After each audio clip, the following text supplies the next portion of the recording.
Hey everyone, Max is here. In this video, I want to show you how to use the if-else card.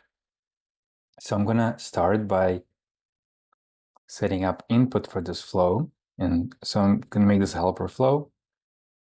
And we'll say input here. Now, so next, I'm gonna use the if-else card. And so it's this one, if-else if. Okay, and so this is how the card looks. So what I'm gonna do, I'm gonna take this input. So based on the input, if I enter one input, then you do something, and then if something else, you do something else. So let's take this input, and I'm going to map it like this. And I'm just going to say this is a message, so I'll just keep it straightforward.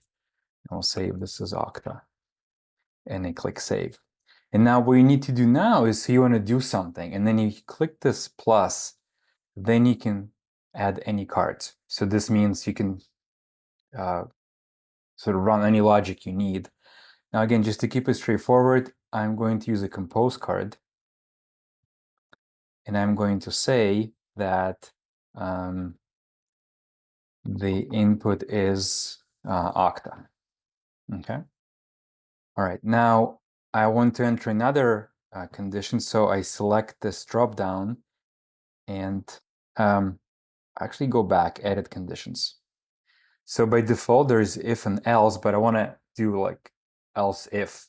And so I'm going to click the plus, and then it creates another else if condition. And so I click right here, and then I can connect like this and say workflows, save. And then again, I click this plus sign to add any cards for this condition. And we'll just say compose. And so the input is workflows. Okay.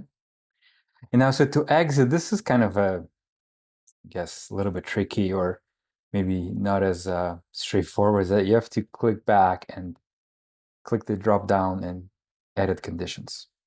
And so here now, and then for everything else, we don't need the condition. So any other input, we want to say something else. So I'm going to click this plus, and I'm going to add a compose card.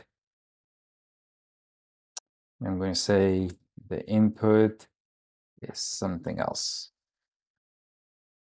Okay. Now, so again, you can, add more cards right here, right? So you can add more cards. But now what happens when you're done with this card? So you want to sort of know perhaps which branch was executed. And so you click view outputs, and then we're going to create output. And then when I click enter, it creates sub outputs. So that's for all the three conditions here, right? So there are three here as well. And so what we do now is we click this plus again, and we take the output from this branch, and you connect it to the first one. Okay? Then you select the second one. This is the second one, and you connect it to the second one. And then finally the third one. And okay. So, and then whichever condition runs, that's the output we're gonna get. Okay. And so outside the card, we'll use a compose again, and we just want to see what was the input, right? Which condition matched. Okay, so let me go back. So before I run this again, this is the condition. To change the actual condition, you click in this area, okay, and you save. And to change the cards that you want to run, for if this condition matches, you click this plus. And then to go back, click edit condition, and then you can edit for this one.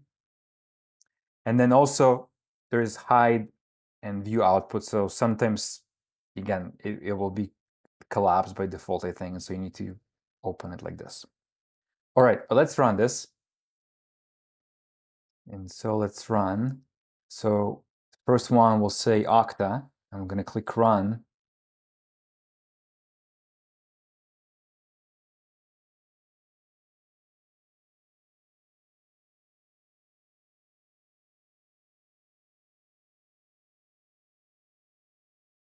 All right, here we go.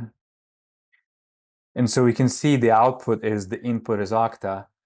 And if I look at the execution history, so if I look at the first branch, you can see that this card, there's input because that's the branch that it ran through. If I looked at the second condition, it's empty, right? Because nothing happened there, and also the else. If I run again, if I say workflows, click run,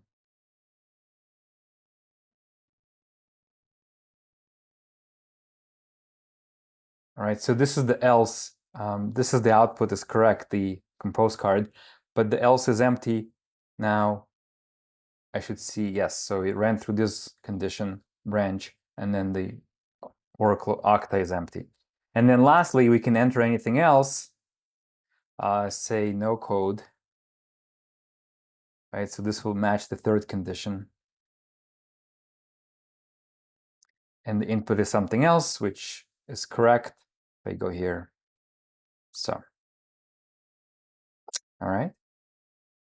So that's how you set up the if-else card. It's, yeah, there's just a lot of places to click, but yeah, you can try this, and it's should be pretty straightforward. But if not, I'll also make this flow available so you can download it and import it and use this as a starting point. So I hope this was helpful, and thanks for watching. I'll see you next time.